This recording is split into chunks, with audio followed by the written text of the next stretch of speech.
Welcome to big TV. Telangana dairy development corporation chairman Gutha Amith Reddy ప్రస్తుతం big TV స్టూడియోలో ఉన్నారు. నమస్తే అండి. మొదట మీకు డైరీ కార్పొరేషన్ చైర్మన్గా నియమితులైనందుకు అభినందనలు. మీ కుటుంబానికి డైరీ కార్పొరేషన్కి చాలా అనుభవం ఉంది. ఈ శాఖ మీకు కేటాయించడం, కార్పొరేషన్ చైర్మన్గా నియమించడం ఏమనిపిస్తుంది మీకు? మొదటగా నాకు ఈ బాధ్యత అప్పచెప్పినందుకు తెలంగాణ రాష్ట్ర ముఖ్యమంత్రి రేవంత్ రెడ్డి గారికి నా హృదయపూర్వక అభినందనలు. ఈరోజు తను నా మీద ఒక బాధ్యత పెట్టారు. ఎందుకంటే మీ అందరికీ తెలుసు, గడిచిన కొన్ని రోజులుగా మీడియాలో కూడా చాలా ప్రముఖంగా వినపడుతోంది. తెలంగాణ రాష్ట్రానికి సంబంధించిన పాడి పరిశ్రమ అభివృద్ధి సంస్థ గడిచిన కొన్ని మాసాలుగా ఆల్మోస్ట్ ఒక 1 year ముందు నుంచి కూడా కొద్దిగా ఆర్థిక ఇబ్బందుల నుంచి పాస్ అవుతున్నాము ఇప్పుడు. సో ఇప్పుడున్న కీలకమైన సమయంలో నాకు ఈ బాధ్యత అప్పచెప్పారు. దీన్ని నేను ఒక బాధ్యతగా భావిస్తూ ఈ సంస్థని అత్యంత తొందరలో దీన్ని ఇప్పుడున్న సమస్యల నుంచి బయటికి తీసుకొచ్చేదానికి కృషి చేస్తాను. ప్రభుత్వానికి నాకు ఈ బాధ్యత ఇచ్చినందుకు కూడా నేను మరొకసారి వాళ్ళకి అభినందన తెలియజేస్తున్నాను. విజయ డైరీ అనేది తెలంగాణలో వెరీ ఫేమస్. ఒకప్పుడు జనం విజయ డైరీ పాల కోసం క్యూలో నిలబడేవాళ్ళు. అదే విజయ డైరీ అందపాతాళానికి వెళ్ళిన పరిస్థితి. అంటే ఇది వ్యక్తుల ప్రమేయమా, వ్యవస్థ ప్రమేయం జరిగిందంటారా? దీనికి అనేక కారణాలు ఉన్నాయండి. ఎందుకంటే పాలు అనేవి ఒక అగ్రి కమోడిటీ. ఈ అగ్రి కమోడిటీకి సంబంధించినంత వరకు మార్కెట్లో ఎప్పుడు కూడా పాల అందుబాటు, డిమాండ్ అండ్ సప్లై అనేది ఎప్పటికప్పుడు మారుతూ ఉంటాయి. సో పాల ధర, ఒకవేళ పాలు అందుబాటులో తక్కువ ఉన్నప్పుడు ధర పెరగడం కానీ, లేకపోతే పాలకు సంబంధించినంత వరకు ఎప్పుడైతే అవైలబిలిటీ పెరుగుతుందో అప్పుడు ధర కూడా కొంచెం తగ్గేదానికి ఆస్కారం ఉంటుంది. సో మనము పాడి పరిశ్రమ తరఫున మనం ఎప్పుడు కూడా రైతుల శ్రేయస్సును దృష్టిలో పెట్టుకొని ధర నిర్ణయం అనేది జరుగుతూ ఉంటుంది. కాకపోతే ఎప్పుడైతే మార్కెట్లో ధర తక్కువ ఉండి పాల అవైలబిలిటీ కూడా కొంచెం మనం పెంచాలి అని అనుకున్నప్పుడు పాడి ధరను కొద్దిగా పాలకు సంబంధించిన ధరను కొంచెం పెంచడం జరుగుతుంది. సో ఇంతకుముందు ఒక గడిచిన 2-3 సంవత్సరాల ముందు కోవిడ్ నుంచి మనం బయటకు వస్తున్న సమయంలో పాల ధర తక్కువగా ఉండే, అదేవిధంగా మనకు అవసరం ఎక్కువ ఉండింది. అంటే సప్లై ఏదైతే మనకు హైదరాబాద్ కానీ లేకపోతే ఓవరాల్గా తెలంగాణ ప్రాంతంలో మన సప్లై ఏదైతే ఉందో, సేల్స్ ఏవైతే ఉన్నాయో అవి ఎక్కువగా ఉండడం, మనకు పాలు అందుబాటులో లేకపోవడం వల్ల ఆ రోజు సంస్థ పాల ధరను విరివిగా పెంచడం జరిగింది. ఆల్మోస్ట్ ఒక 3 పర్యాలు మనం ఒక 12 రూపాయల దాకా పెంచడం జరిగింది. దీంతో ఉత్పత్తి అనేది పెరిగింది. కాకపోతే ఇదే సమయంలో ఏం జరిగిందంటే లాస్ట్ ఒక 2 yearsలో ఇయర్ ఆఫ్టర్ ఇయర్ కూడా మనకు పాల ప్రొడక్టివిటీ కూడా పెరిగింది. పెరగడంతో కొద్దిగా మనకు సంస్థ ఒక సర్టన్ స్టేజ్ వరకు రాగలిగింది. కానీ ఒక స్టేజ్ దాటిన తర్వాత కూడా మనం అత్యధిక ధర చెల్లించడం వల్ల రైతులకు అది కూడా కొంచెం సంస్థ మీద కొంచెం భారం మోపినట్టు అయ్యింది. దానివల్ల కొద్దిగా ఇబ్బందుల్లో ఈరోజు ఉన్న పరిస్థితి. అంటే పాల ఉత్పత్తిలో కొంత వెనక్కి తగ్గిన మాట వాస్తవమని మీరు ఒప్పుకుంటారా? పాల ఉత్పత్తిలో అని చెప్పేసి నేనేం అనను. ఎందుకంటే గడిచిన 3 సంవత్సరాలుగా మన ప్రొడక్టివిటీ ఏదైతే ఉందో, ప్రొక్యూర్మెంట్ ఏదైతే ఉందో, రైతుల నుంచి మనం తీసుకునే ప్రొక్యూర్మెంట్ ఇయర్ ఆఫ్టర్ ఇయర్ మనకు ప్రొక్యూర్మెంట్ పెరిగింది. సో పాల ఉత్పత్తి అనేది గణనీయంగా పెరిగింది. ఎందుకంటే మార్కెట్లో మనం అత్యధిక ధర కూడా ఇస్తున్నాం కాబట్టి, రైతుల నుంచి మనం సేకరిస్తున్న ధర ఏదైతే ఉందో అది ఎక్కువగా ఉంది కాబట్టి పాల ఉత్పత్తి ఎప్పటికప్పుడు పెరుగుతూ ఉంది. కానీ ఉత్పత్తికి తగ్గట్టుగా మన సేల్స్ ఏవైతే జరగాలనో అవి జరగకపోవడం వల్ల సంస్థ కొంచెం ఇబ్బంది పడినమాట వాస్తవం. ప్రైవేటు డైరీల ఆధిపత్యం తెలంగాణలో ఎక్కువ మొత్తంలో కొనసాగుతుంది. ఎందుకు అంటారు? అంటే ప్రైవేట్ డైరీస్ అనే దానికంటే ఓవరాల్గా మనం ఇండస్ట్రీ మొత్తం చూసుకున్నట్టయితే భారతదేశం మొత్తంలో కూడా ప్రైవేట్ డైరీస్ అనేవి పికప్ అవ్వడం జరిగింది. అవేమో మార్కెట్ ఫండమెంటల్స్ తగ్గట్టుగా వాళ్ళ వర్కింగ్ మోడల్ ఉంటుంది. వాళ్ళు లాభాపేక్షను దృష్టిలో పెట్టుకొని వాళ్ళ మన షేర్ హోల్డర్స్ గురించో లేకపోతే ప్రమోటర్స్ గురించో పనిచేస్తారు. కోఆపరేటివ్ సెక్టర్లో ఎస్పెషల్లీ తెలంగాణ విజయ ఏదైతే ఉందో ఇది రైతుల శ్రేయస్సు కోసం పనిచేస్తుంది. రైతుల శ్రేయస్సు కోసం పనిచేస్తుంది కాబట్టి పాల సేకరణ చేస్తున్నప్పుడు వాళ్లకు అత్యధిక ధర మనం ఇచ్చే క్రమంలో వాళ్ళతో పాటు పోటీ ప్రపంచంలో మనం కొంచెం కొద్దిగా వెనకబడ్డ మాట మటుకు వాస్తవం. దీనికి ఏ విధంగా చర్యలు తీసుకుంటే మనం దీన్ని ఇప్పుడున్న మోడల్కి వెళ్ళి కొద్దిగా బయటపడి పోటీ ప్రపంచంలో మనం ఎట్లా తట్టుకోవాలా, మార్కెటింగ్లో మనం ఎట్లా ఇంప్రూవ్ కావాలనే దాని గురించి మేము అత్యంత అంటే దానికి చాలా ఇంపార్టెన్స్ ఇస్తూ ఇప్పుడు పనిచేస్తున్నాము. ఇంకొక 6 monthsలో దానికి సంబంధించిన ఫలితాలు కనబడతాయని నేను ఆశిస్తున్నాను. చిన్న మాట, మీరు రైతుల శ్రేయస్సు అనే వర్డ్ మాడిరు కాబట్టి అడుగుతున్నా. గత ప్రభుత్వంలో ఒక మాజీ మంత్రి రైతుల శ్రేయస్సును పక్కన పెట్టి అసలు పాల ఉత్పత్తి చేయకుండా పక్క రాష్ట్రాల నుంచి పాలను తీసుకొచ్చి డైరీ పెట్టినట్టుగా చూపించారు.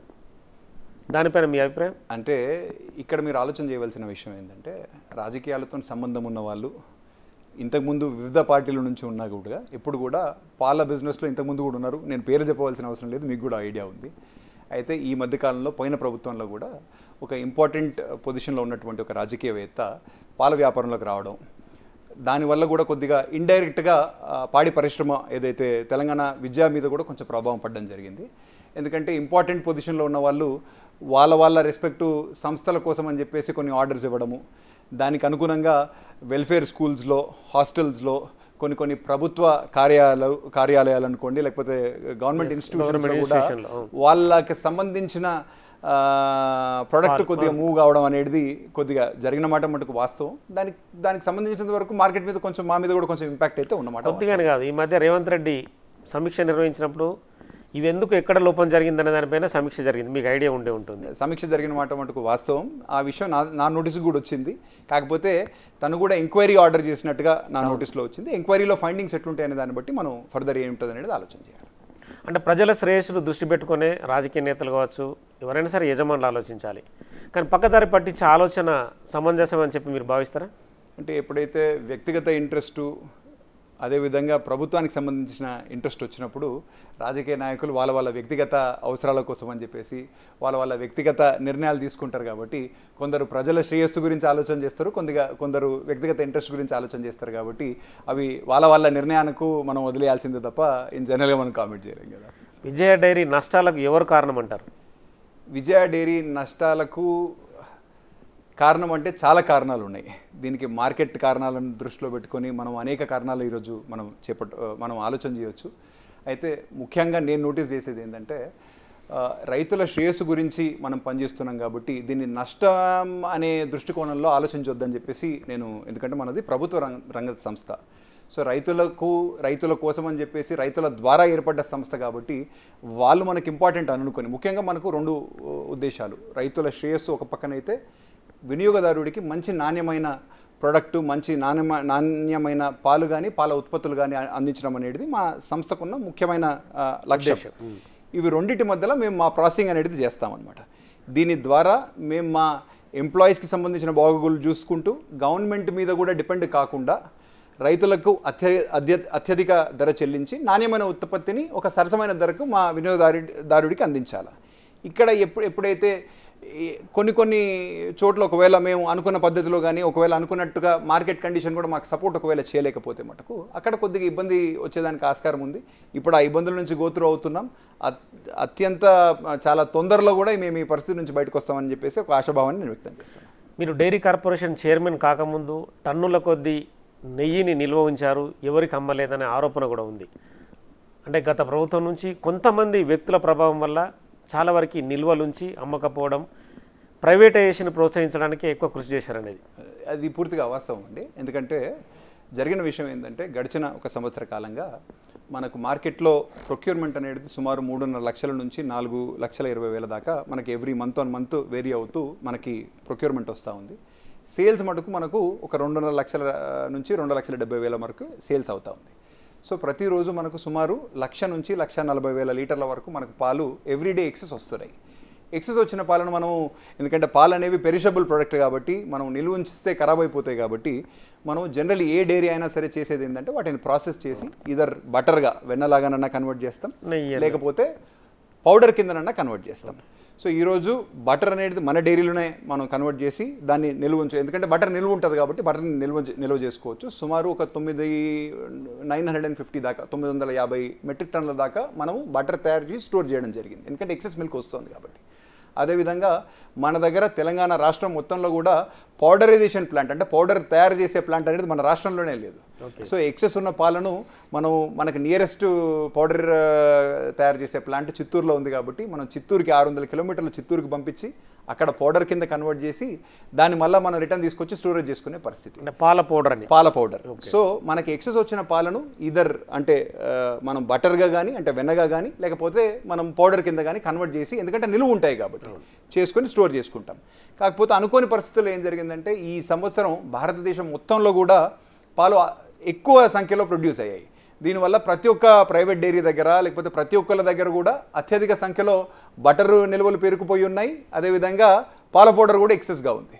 ఇప్పుడు ఈరోజు మనం స్టోర్ చేసిన బటర్ని కానీ లేకపోతే స్టోర్ చేసిన పౌడర్ని కానీ మనం మళ్ళీ టెండర్ త్రూ ఒకవేళ ఆక్షన్ చేసి అమ్ముదాం అనుకుంటే వాటి ధర కూడా మార్కెట్లో పడిపోయిన పరిస్థితి, లాస్ అవుతుంది. సో అందుకోసం అని చెప్పేసి మంచి టైం ఎప్పుడైతే, ఎందుకంటే మన కోల్డ్ స్టోరేజ్ ఫెసిలిటీస్ ఉన్నాయి, అవకాశం కరెక్ట్గా వచ్చినప్పుడు మంచి మార్కెట్లో ప్రైస్ వచ్చినప్పుడు వాటిని అమ్మాలనే ఉద్దేశంతో కూడా దాని గురించి వెయిట్ చేస్తూ ఉన్నాం. అయితే గడిచిన 1 మంత్ ఆర్ 1.5 మంత్లో మనం ఆల్మోస్ట్ ఒక సుమారు 500 నుంచి 600 టన్నుల బటర్ని ఈధర్ బటర్గా కానీ లేకపోతే నెయ్యిగా కానీ కన్వర్ట్ చేసేసి ఆల్రెడీ అమ్మడం కూడా జరిగింది. విజయ మెగా డైరీ గత ప్రభుత్వం ప్రతిష్టాత్మకంగా నిర్మించిన ప్రారంభానికి మాత్రం నోచుకోలేదు. ఎప్పటిలోగా మళ్ళీ వినియోగంలోకి తీసుకొచ్చే అవకాశం ఉంది?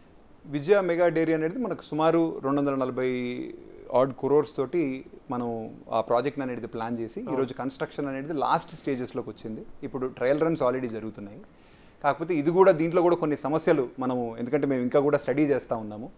ఇనిషియలీ డిపిఆర్లో మనం ప్లాన్ చేసిన ఏదైతే స్పెసిఫికేషన్స్ ఆఫ్ మనకు ఎక్విప్మెంట్ కానీ లేకపోతే ప్లాంట్ కెపాసిటీ ఏదైతే ఉందో సుమారు 5 లక్షల లీటర్ల పాల ప్రాసెసింగ్ కెపాసిటీ, అదేవిధంగా సుమారు ఒక 9 టన్నుల దాకా ఘీ ప్రాసెసింగ్ కెపాసిటీ, ఒక 20 మెట్రిక్ టన్స్ దాకా కర్డ్ ప్రాసెసింగ్ కెపాసిటీ, ఒక 5 kilolitres every hour of ice cream processing capacity తోటి మనము ఒక మెగా డైరీని ప్రారంభించాలనే ఉద్దేశంతో పాడి పరిశ్రమ అభివృద్ధి సంస్థ మనకు సాంకేతికంగా కొంచెం మనకు కెపాసిటీస్ తక్కువ ఉంటాయి కాబట్టి నేషనల్ డైరీ డెవలప్మెంట్ బోర్డుకి మనము ఆ బాధ్యతను అప్పచెప్పి వాళ్ళ త్రూ ఈ ప్రాజెక్ట్ అనేది టేకప్ చేయడం జరిగింది.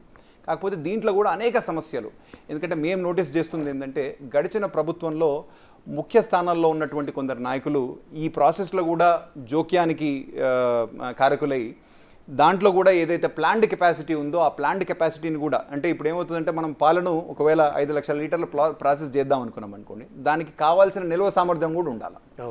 ఇప్పుడు 20 మెట్రిక్ టన్నుల కర్డ్ తయారు చేసినాం అనుకోండి, 20 మెట్రిక్ టన్నులకు సంబంధించిన curd storage capacity, cold storage కూడా ఉండాలి. సో కెపాసిటీ ఉంటే స్టోరేజ్ ఉండదు, తయారు చేసేది తక్కువ ఉంటే అది ఎక్కువ ఉంది.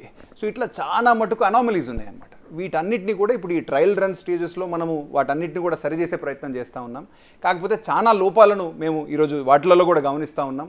దీనికి కావాల్సిన కారణాలు ఏంటనే దానికి కూడా మేము దానికి కావాల్సిన డ్యూ ప్రాసెస్ని కూడా మేము ఎన్డీడీబీ అధికారులతో ఇప్పటికీ మల్టిపుల్ టైమ్స్ అనేక సార్లు మీటింగ్స్ కూడా పెట్టుకున్నాం. ఇంకా కూడా కొన్ని మీటింగ్స్ జరిగేటివి ఉన్నాయి. కాబట్టి కొన్ని సమస్యలు ఉన్నమాట మటుకు మెగా డైరీలో మటుకు వాస్తవం.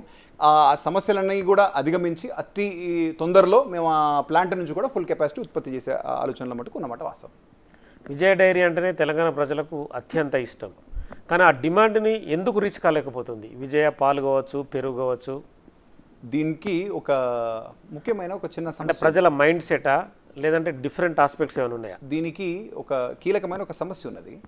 ఏంటంటే మనము రైతుల గురించి ఆలోచన చేసి ప్రభుత్వము మా నాయకులు ఒక రైతులకు ఒక మంచి ప్రైజ్ ఇవ్వాలి అనే ఒక ఉద్దేశంతో 42 రూపాయల యావరేజ్ ఆవు పాల ధర మాది. మొత్తం భారతదేశంలోకెల్లా ఇది హైయెస్ట్ రేటు. ఏ రాష్ట్రంలో కూడా ఇది ఎక్కడ కూడా అందుబాటులో లేదు. ఇంత ధరకి ఎవరు కూడా కొనట్లేదు. ఎందుకని ఆ రేటు? రైతుల శ్రేయస్సు గురించి, రైతుల కోసం అని చెప్పేసి మనం బాగా చేయాలనే ఉద్దేశంతో 42 రూపాయల అత్యధిక ధర మన రైతులకు మన రాష్ట్రంలో ఇస్తున్నాం అనమాట. అదే మీరు ఒకవేళ కంపారిజన్ గురించి మీరు కర్ణాటకలో ఆలోచన చేస్తే యావరేజ్గా అక్కడ ఆ రాష్ట్రంలో ఈరోజు పాలు మనకు ఆవు పాలు 30 నుంచి 32 రూపాయల్లో దొరుకుతున్నాయి. మహారాష్ట్రలో అయితే ఇంకా తక్కువగా 26 నుంచి 30 రూపాయల మధ్యలో లీటర్ పాలు దొరుకుతున్నాయి. అంటే క్వాలిటీలో తేడా వస్తుంది. మరి క్వాలిటీ ఏం లేదు, ఆవు పాలు అక్కడైనా ఇక్కడైనా సిమిలర్ ఆవు పాలే వస్తాయి. అయితే ఇప్పుడు జరిగేది ఏంటంటే తెలంగాణ పాడి పరిశ్రమ అభివృద్ధి సంస్థ తెలంగాణ విజయ ఏదైతే ఉందో మన రైతులకు సంబంధించిన ఇక్కడ తెలంగాణ ప్రాంతానికి సంబంధించిన సొసైటీలు మన రైతుల నుంచి మనం పాలు 42 రూపాయలకు కొంటున్నాం. అదే ఒకవేళ ఎనీ ప్రైవేట్ డైరీ కానివ్వండి, వేరే ఇంకేదన్నా డైరీ కానివ్వండి, దేశంలో ఎక్కడ పాలు తక్కువకు దొరికితే వాళ్ళు అక్కడ పాల్గొంటారు. సో ఈరోజు ప్రముఖమైన మాకు ఇంపార్టెంట్ కాంపిటీటర్స్ ఎవరైతే ఉన్నారో అవి హెరిటేజ్ కానివ్వండి, లేకపోతే జెర్సీ కానివ్వండి ప్రైవేట్ రంగంలో, లేకపోతే కోఆపరేటివ్ రంగంలో ఉన్నటువంటి అనేక సంస్థలు, కర్ణాటక మిల్క్ ఫెడరేషన్ కానివ్వండి, వాళ్ళ పాల సేకరణ ధర 30 నుంచి 32, 33 రూపాయలు ఉంటే మా పాల సేకరణ ధర మటుకు 42 రూపాయలు ఉంది. 9 రూపాయలు ఎప్పుడైతే మేము రైతుల శ్రేయస్సు కోసం అని చెప్పేసి ఎక్కువ పే చేస్తామో మాకు అంతమంది మార్జిన్ వాళ్ళతో కాంపీట్ చేయాలంటే కష్టం. దీంతో ఏమవుతుంది, ఈ 9 రూపాయల మార్జిన్ని వాళ్ళు అడ్వర్టైజింగ్లో పెడతారు, వాళ్ళు ప్యాకింగ్ మెటీరియల్ బెటర్ క్వాలిటీ తీసుకుంటారు, వాళ్ళు మార్కెటింగ్లో కమిషన్స్. ఎందుకంటే మేము అందరం కూడా సేల్ చేయాలంటే రీటైలర్కి అంటే ఒక సూపర్ మార్కెట్కి కమిషన్ ఇవ్వాల్సి ఉంటుంది, ఒక వెండర్స్కి స్ట్రీట్ సైడ్ ప్రతి ఇంటికి పాలు చేర్చే వాడికి కూడా మేము కమిషన్ ఇవ్వాల్సి ఉంటుంది. సో ఇట్లా కమిషన్లు ఏవైతే ఉంటాయో మేము ఒక మోతాదుకి ఇవ్వడమే మా వల్ల వీలవుతుంది, ఎందుకంటే మార్జిన్ తక్కువ ఉంది కాబట్టి. అదేవిధంగా అదే టైంలో వాళ్ళు 9 రూపాయలు మాకంటే తక్కువ కొంటున్నారు, 10 రూపాయలు తక్కువ కొంటున్నారు కాబట్టి ప్రతి చోట వాళ్ళు 2 రూపాయలు 3 రూపాయలు కమిషన్ ఎక్కువ ఇవ్వడంతో ఈ డోర్ టు డోర్ డెలివరీ చేసే వాళ్ళు ఏం చేస్తారంటే 2 రూపాయల కమిషన్ మాకు ఎక్కడ వస్తే మేము వాళ్ళ పాలు విజయవి అందుబాటులో లేవనో, లేకపోతే విజయ పాలు తొందరగా పలుకుతున్నాయనో ఏదో కారణాలు చూపించి వాళ్ళు మా సప్లై తక్కువ చేసి వాళ్ళ సప్లై పెంచుతున్నారు. దానివల్ల ఆటోమేటికలీ రీటైల్ మార్కెట్లో, సూపర్ మార్కెట్స్లో కానీ లేకపోతే ఇంకెక్కడైనా సరే మా ప్రోడక్ట్ కనపడడం అనేది తగ్గింది. అవును, అది ప్రోడక్ట్ కనిపిస్తలేదు అనేది ఆరోపణ మేజర్గా. అంటే చిన్న చిన్న సూపర్ మార్కెట్లకు వెళ్ళినా చిన్న ప్యాకెట్లు దొరుకుతుంటాయి, కానీ విజయ డైరీది మాత్రం దొరకని పరిస్థితి. దీనికి ముఖ్య కారణం మార్కెటింగ్ ఎక్స్పెండిచర్. వేరే వాళ్ళకి మార్జిన్ ఎక్కువ ఉండడం వల్ల మార్కెటింగ్ ఖర్చులు ఎక్కువ పెడుతున్నారు. మాకు మార్జిన్స్ కొద్దిగా మేము రైతులకు ఎక్కువ ఇస్తున్నాం కాబట్టి న్యాచురల్లీ మాకు కొద్దిగా వర్కబుల్ మార్జిన్ తక్కువ ఉందన్నమాట. అంటే ఈ సమస్యను అధిగమించడానికి టెక్నిక్స్ ఏమన్నా అంటే ఆలోచనలు చేసే ఉందా? ఈ సమస్యని అధిగమించాలంటే 2-3 విషయాలు మేము ప్రభుత్వం దృష్టికి తీసుకుపోయినాం. సంస్థకున్న కష్టాలు ఏంటి, నష్టాలు ఈరోజు రావడానికి కారణాలు ఏంటి అనేది ప్రభుత్వంతో మాట్లాడుతూ ఉన్నాం. మా ముఖ్యమంత్రి రేవంత్ రెడ్డి గారి మట్టుకు ఒక ముఖ్యమైన పాయింట్ మాకు చెప్పడం జరిగింది. తెలంగాణ విద్య అనేది రైతుల శ్రేయస్సు కోసం రైతుల ద్వారా పనిచేస్తున్నటువంటి సంస్థ కాబట్టి ఎక్కడ కూడా మనం ధర తగ్గించే దాని గురించి మనం ఆలోచన చేయకూడదు అనేది ఆయన ముఖ్యమైన ఆలోచన. ఆయన ఆలోచనకు అనుగుణంగా మరి అట్లాంటప్పుడు మేము ఎక్కడెక్కడ ఏమేమి చేస్తే బాగుంటుంది. ఇప్పుడు మార్కెటింగ్ ఈరోజు కొద్దిగా మాకు తక్కువ బడ్జెట్ అవైలబుల్ ఉంది కాబట్టి ఉన్న బడ్జెట్లో మేము ఎట్లా మేనేజ్ చేసుకోవడం, అదేవిధంగా క్వాలిటీ మీద కాంప్రమైజ్ కాకుండా ఎక్కడెక్కడైతే మా ప్లాంట్ లెవెల్లో మేము ఖర్చులు ఎక్కడెక్కడైతే తక్కువ చేసుకోగలుగుతామో అక్కడక్కడ తక్కువ చేసుకునే ప్రయత్నం చేసి ఆదా చేసుకునే 1-2 రూపాయలతోటి మేము ఇంకా కొద్దిగా మిగతా వాళ్ళతో ఎలాగ మేము పోటీ చేయగలుగుతాం అనే దాని గురించి మేము ఆలోచన చేసుకొని వీలున్న చోట ఆస్టిలిటీ మెజర్స్ అంటారు, అంటే ఎక్కడెక్కడైతే మనకు నాణ్యతని మనం కాంప్రమైజ్ కాకుండా ఎక్కడెక్కడైతే ఖర్చులను తగ్గించుకునే దానికి అవకాశం ఉంటుందో వాటన్నిటిని కూడా తగ్గించుకొని మేము మార్కెట్లో మిగతా వాళ్ళందరితో కూడా కాంపీట్ చేసేదానికి సిద్ధంగా ఉన్నాం. తెలంగాణలో సహకార రంగంలో ఉన్న కరీంనగర్ డైరీ లాంటి మిగిలిన డైరీల పరిస్థితి ఏంటి? తెలంగాణ రాష్ట్రం అనేది చాలా పెద్ద రాష్ట్రం. హైదరాబాద్ ముఖ్యంగా మనకు హైదరాబాద్ పట్టణంలోనే ఎవ్రీ డే ఆల్మోస్ట్ 30 లక్షల లీటర్ల దాకా పాల కన్సంప్షన్ ఉంది. ఈరోజు ప్రతి ఒక్కళ్ళకు కావాల్సినంత మార్కెట్ ఉంది. కాకపోతే తెలంగాణ రాష్ట్రంలో ఈరోజు కోఆపరేటివ్ రంగంలో నల్గొండ రంగారెడ్డి యూనియన్ ఉంది, నార్మల్, కరీంనగర్లో ముల్కనూరు ఉంది, కరీంనగర్ కోఆపరేటివ్ డైరీస్ కూడా ఉన్నాయి. వాళ్ళందరూ కూడా వాళ్ళకు వాళ్ళ రెస్పెక్టివ్ సొసైటీస్ నుంచి వాళ్ళ రైతుల నుంచి వాళ్ళు పాలు ప్రొక్యూర్ చేస్తున్నారు. అందులో కొందరు మా సైడ్ రావడం, మా నుంచి కూడా కొందరు వాళ్ళ సైడ్ పోవడము. సో ప్రొక్యూర్మెంట్కి అందరికీ అవకాశం ఉంది, మార్కెట్ అందరికీ కూడా సరిపడా ఉంది కాబట్టి అందరూ కూడా వాళ్ళ రెస్పెక్టివ్ స్పేసెస్లో పనిచేస్తున్నారు. ఇప్పుడు మిగతా హాస్టల్కి సంబంధించి కావచ్చు, గవర్నమెంట్ ఇన్స్టిట్యూషన్స్ కావచ్చు, వాళ్ళందరికీ విజయ డైరీ పాలు అందాలంటే ఒక ప్రణాళిక ప్రకారం మీరు ముందుకెళ్లాల్సి ఉంటుంది. అంటే యాక్షన్ ప్లాన్కి ఏమైనా మీరు రంగంలోకి దిగే అవకాశం ఉందా? దీనికి మేము ధన్యవాదాలు చెప్పాలి మరొకసారి మా ముఖ్యమంత్రి గారికి. ఎందుకంటే ఎప్పుడైతే సంస్థకి సంబంధించిన ఇప్పుడు ఈరోజు మా కష్ట నష్టాలు కానీ ఎప్పుడైతే మేము వారి నోటీస్కి తీసుకుపోయినామో వెంటనే ఆయన ఆదేశాలు ఇవ్వడం జరిగింది. ఎందుకంటే తెలంగాణకి సంబంధించిన సాంఘిక సంక్షేమ శాఖ ఆధ్వర్యంలో నడుస్తున్నటువంటి గురుకులాలు అయితేనేమి, హాస్టల్స్ అయితేనేమి, ఎస్సీ ఎస్టీ బీసీ మైనారిటీకి సంబంధించిన స్కూల్స్, హాస్టల్స్, అదేవిధంగా ఆసుపత్రులు, దేవాలయాలు, జైళ్ళ శాఖలు, సింగరేణి, సో ఎక్కడెక్కడైతే గవర్నమెంట్కి సంబంధించిన ఆధ్వర్యంలో నడుస్తున్నటువంటి ఇన్స్టిట్యూషన్స్ ఉన్నాయో అన్ని ఇన్స్టిట్యూషన్స్ కూడా తెలంగాణ రాష్ట్రానికి సంబంధించిన తెలంగాణ విజయ డైరీ ఏదైతే ఉందో ప్రభుత్వ రంగ సంస్థ కాబట్టి మా సంస్థ నుంచే ఇంకొక ప్రభుత్వ రంగానికి సంబంధించిన సంస్థ కూడా పాలు సరఫరా చేసినట్టయితే ఏదైతే డిమాండ్ సప్లైలో మా దగ్గర ఎక్సెస్ సప్లై వస్తుందో ఆ సప్లై కూడా కన్జ్యూమ్ అయ్యేదానికి అవకాశం ఉంటుంది. కాబట్టి మాకు ఆయన ఉత్తర్వులు ఇవ్వడం జరిగింది. జియో 45 కూడా రిలీజ్ చేశారు. అది మాకు చాలా అంటే మేము తనకి అభినందనలు తెలపాలి. ఎందుకంటే అది ఇప్పుడున్న పరిస్థితులలో మాకు చాలా ఉపయోగకరంగా ఉన్నమాట మటుకు వాస్తవం. కానీ ఈ వ్యవహారంలో కొంత మీకు కూడా ఒత్తిడిలో వచ్చే అవకాశం ఉంది. ఎందుకంటే గతంలో సప్లై చేసే వాళ్ళు కూడా మీ పైన ప్రెషర్ పెట్టే అవకాశం ఉంది. అంటే యాజ్ ఇట్ ఈజ్గా ఈ మీరు అనుకున్న ప్రణాళిక ముందుకు సాగుతుందా? గవర్నమెంట్ సపోర్టు సహకారం ఇప్పుడు మనకు ఉంది కాబట్టి మేము కూడా ఏం చేస్తున్నామంటే ఎందుకంటే మీరు అనుకున్న ప్లాన్ అనేది బిగ్గెస్ట్ రీచ్, అది కరెక్ట్, ఎక్కువ మొత్తంలో కూడా ప్రొడక్ట్ అవుతుంది మళ్ళీ. కరెక్ట్. మా ఆలోచన ఏంటంటే ఇప్పుడు ఈరోజు డిస్ట్రిక్ట్ డైరీస్ ఏవైతే మాకు ఉన్నాయో డిప్యూటీ డైరెక్టర్స్ ఉంటారు ప్రతి జిల్లాలో. మాకు సంబంధించిన అధికారులు ప్రతి జిల్లా కలెక్టర్ ఆఫీస్కి కానీ లేకపోతే ఎక్కడెక్కడైతే గవర్నమెంట్ కన్సంప్షన్ ఉందో అన్ని ప్లేసెస్కి కూడా వాళ్ళు పోతున్నారు.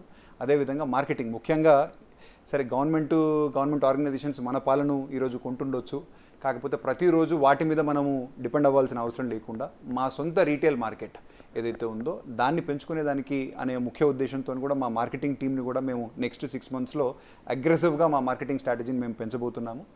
అదేవిధంగా ఇంకా ఏ పాసిబిలిటీ ఉన్నా అని కూడా సరే, ఎందుకంటే ఇప్పుడు మాకు తొందరలో ఇంకొక 3 నెలల నుంచి 4 నెలల్లో మెగా డైరీ కూడా రాబోతుంది. మెగా డైరీలో ఆల్మోస్ట్ 5 లక్షల లీటర్ల ఎవ్రీడే పాల ప్రాసెసింగ్ కెపాసిటీ వస్తుంది. మా ఎగ్జిస్టింగ్ విజయ డైరీ లాలాపేట్ ఇండస్ట్రీలో 4 lakhs లీటర్స్ పాల ప్రాసెసింగ్ కెపాసిటీ ఉంది. అంటే సుమారు 9 లక్షల లీటర్ల పాల ప్రాసెసింగ్ కెపాసిటీ మా దగ్గర రాబోతోంది.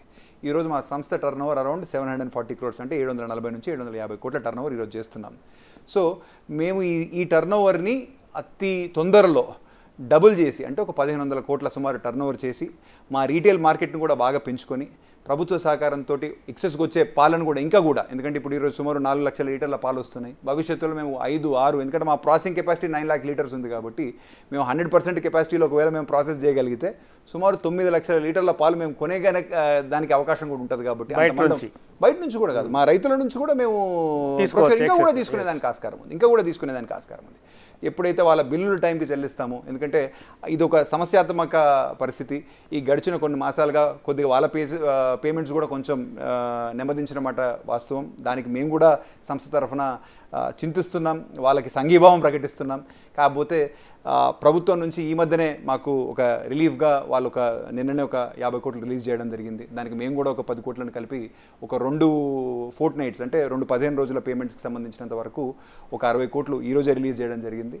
ఇంకా ఇప్పుడు ఒక 1 monthకి సంబంధించిన పేమెంట్ మటుకు డ్యూ ఉంది. దాన్ని కూడా అతి తొందరలో కూడా మేము క్లియర్ చేస్తామని చెప్పేసి మీ పక్షాన, ప్రభుత్వ పక్షాన రైతులకు హామీ ఇస్తున్నాము. అదేవిధంగా ఎవరు కూడా ఆందోళన చెందవలసిన అవసరం కూడా లేదని చెప్పేసి మా తరఫున వాళ్ళకు హామీ ఇస్తున్నాం.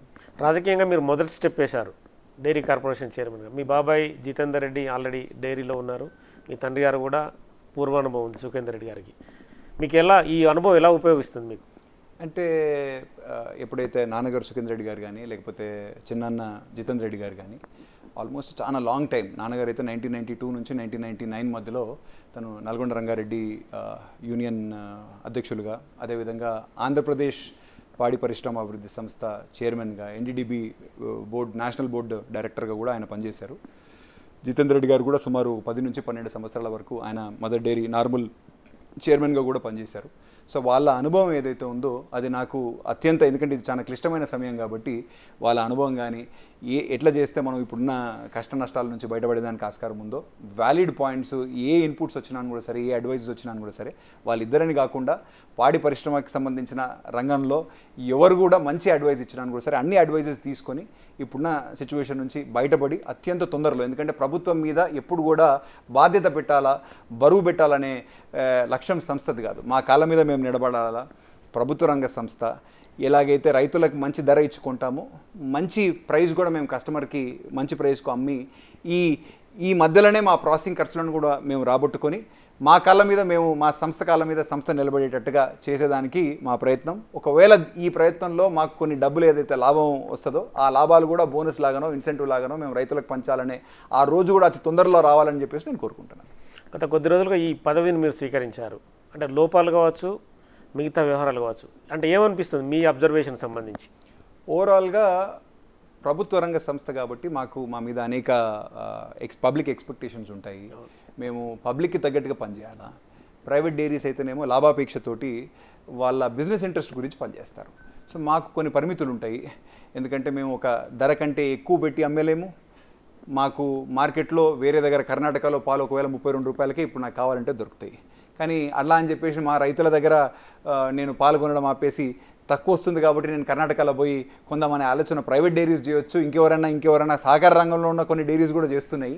కాకపోతే మేము ఆలోచన చేయలేం కాబట్టి మాకున్న పరిమితులలో సంస్థని ఒక గాడిన పెట్టి ప్రభుత్వం మీద బాధ్యత బరువు పడకుండా దీన్ని ఒక మంచి సంస్థగా ఒక లాభం సంపాదించి 2 రూపాయలకు రైతులకు భవిష్యత్తులో మళ్ళీ కూడా ఇన్సెంటివ్ లాగానో బోనస్ లాగానో ఇచ్చే సంస్థ కింద మార్చాలనే ముఖ్య లక్ష్యంతో పనిచేస్తాం.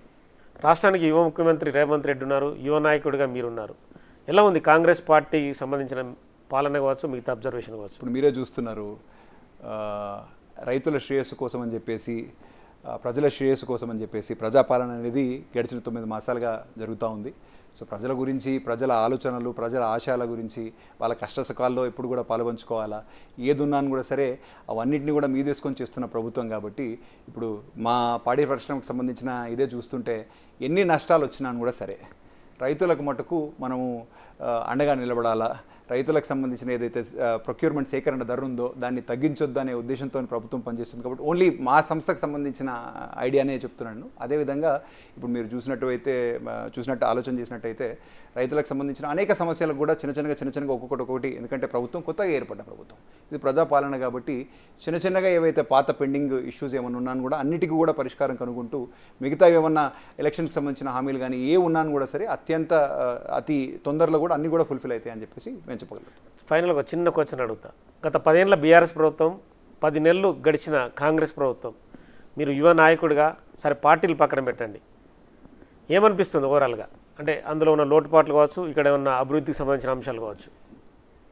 లోటుపాట్లు అనే దానికంటే బీఆర్ఎస్ ప్రభుత్వం అనేది అది సెంట్రలైజ్డ్ పాలన. అంటే సెంట్రలైజ్డ్ అంటే ఒక వ్యక్తి స్వామ్య పాలన. అంటే పైనుంచి కొన్ని నిర్ణయాలు తీసుకుంటారు, ఫీడ్బ్యాక్ అంటే ప్రజలు ఏమనుకుంటున్నారు, అది మంచా, దానివల్ల లాభం జరుగుతుందా నష్టం జరుగుతుందా అనే ఫీడ్బ్యాక్ పైకి పోదు, పైన ఏదనుకుంటే కింద అది జరగాల. అది బీఆర్ఎస్ ప్రభుత్వంలో అదురులో జరిగేది. కాంగ్రెస్ పాలన అనేది ప్రజాపాలన, కింది నుంచి ఫీడ్బ్యాక్ దానికి పైకి తీసుకుంటూ ఏమన్నా మనం మార్పు చేర్పులు చేయాలన్నా, ప్రజల అవసరాలు ఎట్లా మారుతున్నాయి అనే దాన్ని బేస్ చేసుకొని చేస్తున్న పాలన కాబట్టి అది పూర్తిగా వ్యక్తిస్వామ్య పాలన, ఇది పూర్తిగా ప్రజాస్వామ్య పాలన. ఈ డిఫరెన్స్ అనేది ప్రజలందరికీ కూడా కనపడుతుంది ఆల్రెడీ. Thank you. సో మొత్తానికైతే డైరీ కార్పొరేషన్ చైర్మన్ని మరింత ముందుకు తీసుకెళ్తామని చెప్పి గుత్తా అమిత్ రెడ్డి చెప్తున్నారు.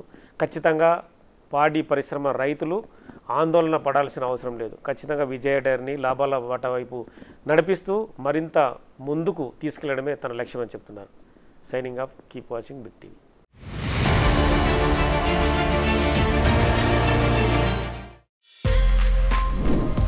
For more videos like this, subscribe Big TV channel.